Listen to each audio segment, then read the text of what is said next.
Kinilala ni Pangulong Ferdinand R. Marcos Jr. ang mga magpapalay sa 50th Gawad Saka na ginanap noong Lunes, June 30 sa Central Experiment Station sa City of Muñoz, Nueva Ecija, bilang pasasalamat sa kanilang pagmamahal sa kapwa Pilipino at sa bansa.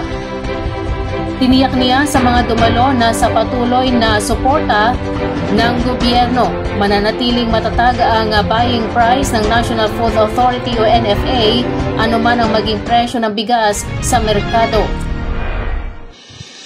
Inaasahan din ang pagbaba ng gastusin sa pagsasaka sa tulong ng makabagong teknolohiya at 16 na mobile soil testing laboratories mula sa Bureau of Soils and Water Management na ipapamahagi sa mga rehiyon. Inorganisa ng Agricultural Training Institute ang nasabing aktibidad na dinaluhan din ng Agriculture Secretary Francisco P. Tio Laurel Jr. Binati rin ng Pangulo ang PhilRice na pinangungunahan ni Dr. John C. De Leon sa 40th anniversary nito sa Nobyembre. Ito rin ang kauna-unahang pagbisita ni PBBM sa PhilRice CES bilang Pangulo ng Bansa. Kasunod ng una niyang pagbisita dito bilang Ilocos Norte Governor noong 1999.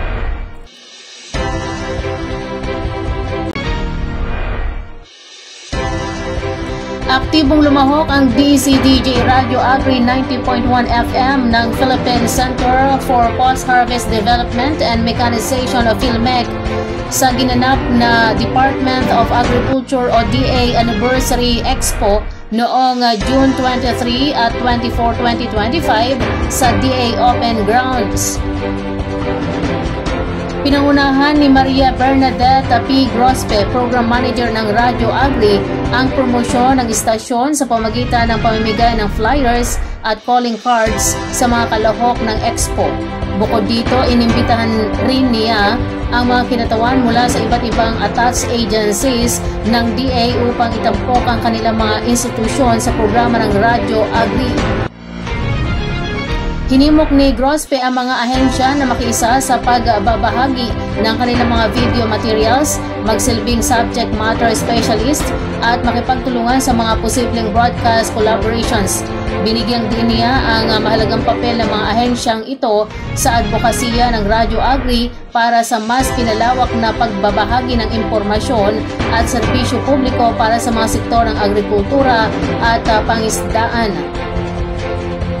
Maganda naman ang naging tugon ng mga ahensya na nagbahagi ng kanilang mga proyekto, serbisyo at mga inisyatibong pangkomunikasyon tulad ng social media programs at ang pagtanggap sa mga imbitasyon bilang mga tagapagsalita sa iba't ibang okasyon. Ang DA Anniversary Expo ay isa sa mga pangunahing aktibidad ng kagawaran bilang pagdiriwang ng kanilang ika-127 anibersaryo na may temang DA at 127, kaisa ng magsasakat mangingisda tungo sa masaganang bagong Pilipinas.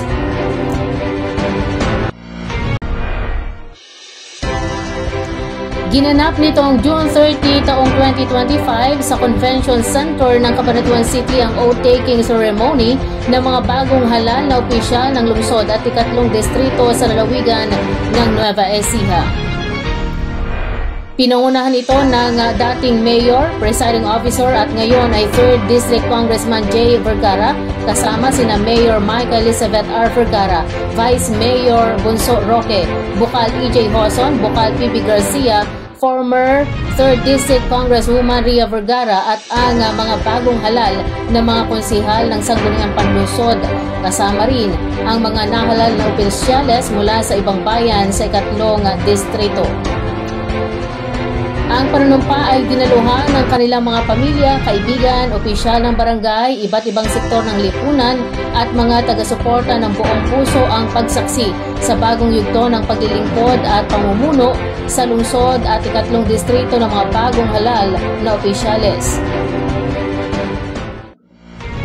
Sa mensahe muling tiniyak ni Mayor Micah ang patuloy na pagtaguyod sa paglilingkod na may disiplina, pagbabago at progreso para sa lahat ng Cabanatueño. Udyat ito ng panibagong simula ng pagtutulungan para sa ikauunlad ng Cabanatuan at ng buong ikatlong distrito. habang ang kalusugan at agrikultura ang tututukan ni Congressman Jay sa 3 distrito. Bago ang panunumpa, dumalo ang mga bagong halal na lingkod bayan sa isang misa upang magpasalamat at humingi ng patuloy na gabay para sa patuloy na paglilingkod sa 3 distrito ng probinsya.